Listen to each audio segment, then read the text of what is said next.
Bonjour, c'est François et bienvenue dans cette nouvelle vidéo. Et aujourd'hui, j'aimerais parler de quelque chose de super important. Aujourd'hui, j'aimerais parler du QI et pourquoi finalement l'intelligence, le QI, c'est peut-être quelque chose qui t'empêche d'atteindre tes objectifs d'apprentissage. Pourquoi c'est quelque chose finalement qui est assez trompeur. Mais tout d'abord, j'aimerais te dévoiler la définition de quotient intellectuel. Le quotient intellectuel ou QI est le résultat d'un test psychométrique qui entend fournir une indication quantitative standardisée de l'intelligence humaine. Créé au début du XXe siècle pour dépister les élèves en difficulté et leur faire bénéficier d'un soutien, la notion d'un QI a fait l'objet de nombreuses critiques. Le QI permet de classer la population en 4 groupes distincts. Les premiers, les intelligents inférieurs avec un QI de 80-89. Les intelligents moyens avec un QI de 90-100. Les intelligents supérieurs avec un QI de 101-120. Et les surdoués avec un QI de 121 et 130. Merci Wikipédia pour cette définition.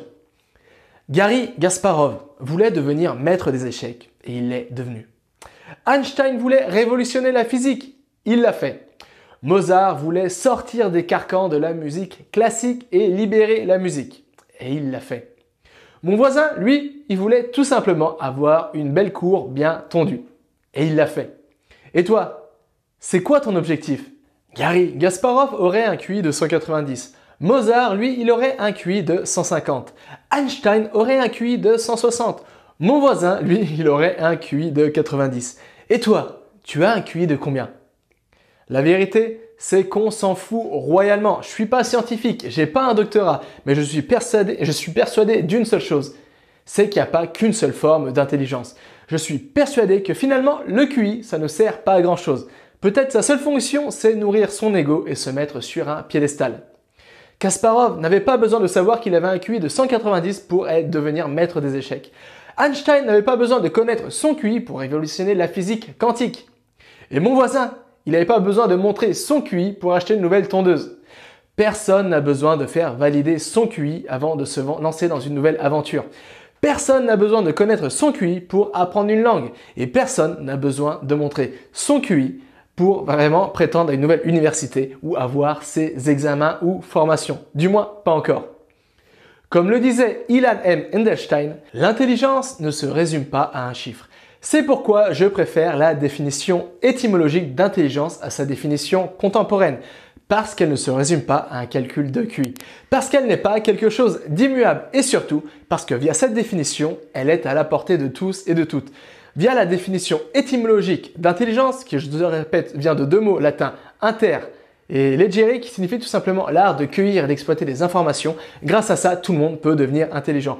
Pourquoi ? Parce que tout le monde peut apprendre à cueillir des informations, tout le monde peut apprendre à trier des informations, tout le monde peut apprendre à assimiler des informations et tout le monde peut apprendre à exploiter ou assimiler de nouvelles informations. Et c'est pourquoi, finalement, si on prend la définition étymologique d'intelligence, finalement, c'est à la portée de tout.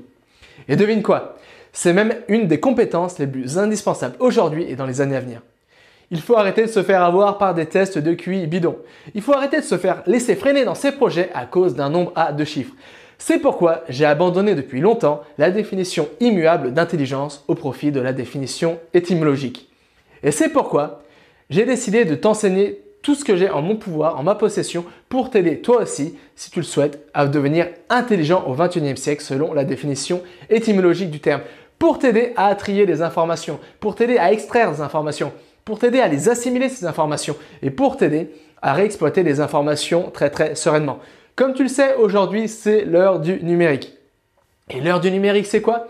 Ça veut tout simplement dire qu'il y a des tonnes et des tonnes d'informations. L'accès au savoir n'a jamais été aussi facile et n'a jamais été aussi rapide. C'est pourquoi finalement il peut avoir un nouveau problème de taille. Et ce problème, c'est tout simplement qu'on peut crouler sous le poids de ces nouvelles informations.